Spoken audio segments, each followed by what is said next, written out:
One of the chapters is entitled The Way of Wolves, and there are several reasons I decided to write this chapter. One of the reasons is because the wolf is the most misunderstood creature, and it is reviled by many Americans, maybe by most Americans. And the wolf is thought of as inherently evil. It is talked about as a creature who enjoys killing. Sometimes it's referred to as the devil's dog. And in stories like Little Red Riding Hood, the wolf is always the heavy, the bad guy. You Americans brought those beliefs and fears about the wolf from Europe when they came over. And when they got here, they hunted the wolf to near extinction in the United States. The last wolf on the Rosebud Sioux Reservation was hunted down and killed in 1917, 28 years before I was born. As a boy, I had never seen a wolf, but I did have a dream, actually a recurring dream, about a wolf. In that dream, I was sitting by a stream bed, a small creek that was flowing with cool, clear water. And it was in a small river valley, and there was a small grove of trees. And out of that grove of trees came a wolf. Now keep in mind, I had never seen a wolf before.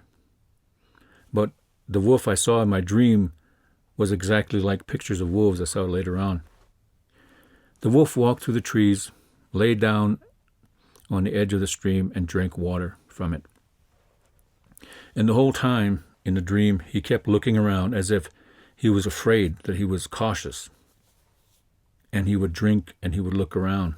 And finally, he looked directly at me. And wolves have a very intense stare that seems to just look right into your very soul. And that's what he did. And then he spoke. And this is what he said, very simply. In that dream, that wolf said to me, "Oyate mitrawaki a oichayakapo." He said, "Tell the story of my people." Now, I didn't know what he meant then as a boy of 6 or 7, or what that would mean for me. But I later told my dream to my grandfather, and he reciprocated by telling me the story of a woman who lived with wolves, and that's in this chapter.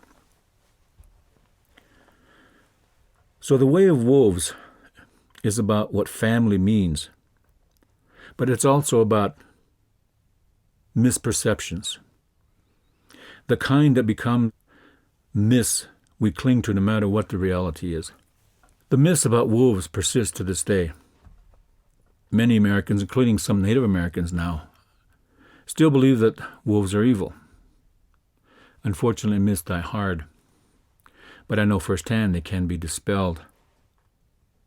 In 1994, I learned a lesson about how myths are dispelled. I took a trip to Siberia, specifically to the Gorno-Altai Mountains near the city of Barnaul, with a population of about 700,000.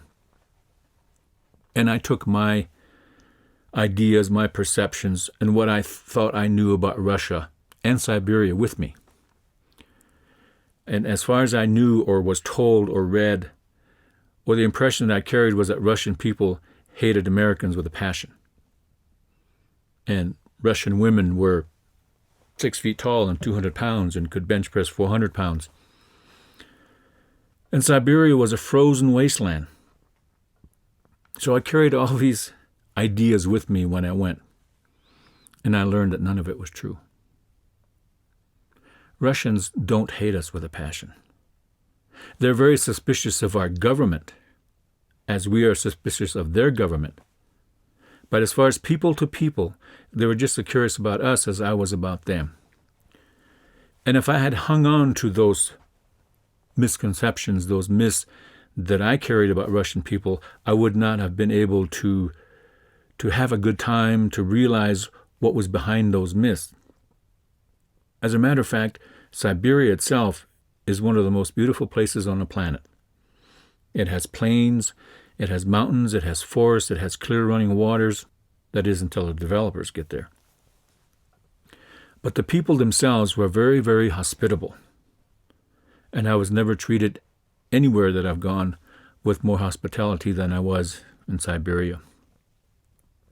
And as for the women, I've never seen more beautiful women anywhere.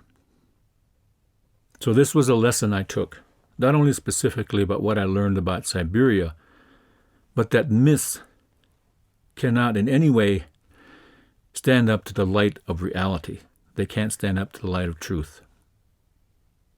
As far as wolves, at one time uninformed people, say they traveled in packs, and wolves always had lairs, giving the words packs and lairs a hint of evil because they were associated with wolves. In World War II, for example, German submarines were described as traveling in wolf packs that preyed on Allied ships. So the myth of wolves died very hard. But again, I had another experience that deals with what myths and hanging on to myths is all about. In 1991, I became part of an effort to put wolves back into Yellowstone National Park. They had been missing for decades. And I discovered that the fear-motivated, century-old myths about wolves still existed in 1991, and to a certain extent, they still exist now. But otherwise educated, intelligent people were saying that wolves would carry away children and kill off all the cattle, eat all the sheep, as well as all the game animals. And interestingly enough, one of the people saying these things, in one way or another, was Vice President Dick Cheney, who is from Wyoming. And one of the things that he said was, we shouldn't put wolves back into Yellowstone National Park because there was a reason we killed them all off. But in spite of all of that kind of opposition, wolves were put back into Yellowstone National Park in 1995. And as far as I know, no children have been carried off. And although wolves have taken cattle and sheep, no rancher that I know of has been eaten out of house and home by wolves. And the wolves have simply gone back into the ecosystem of Yellowstone National Park. They are the species of animal that helps to cull the weak and the sick, whether it's an elk herd or the deer herd or anything else. So they're doing their job, as many people expected they would. But the interesting thing about this whole experience of putting wolves back into Yellowstone National Park is very, very simple. The experience has taught people that wolves are extremely family-oriented. They are patient, loving, indulgent parents, and fiercely protective as well. We natives learned a long time ago that there are no orphans among wolves. If wolf pups happen to lose their parents, they were quickly taken in by another family group. So these are the lessons that I've taken from my experience in traveling to Siberia and from being involved with the process of reintroducing wolves into Yellowstone National Park.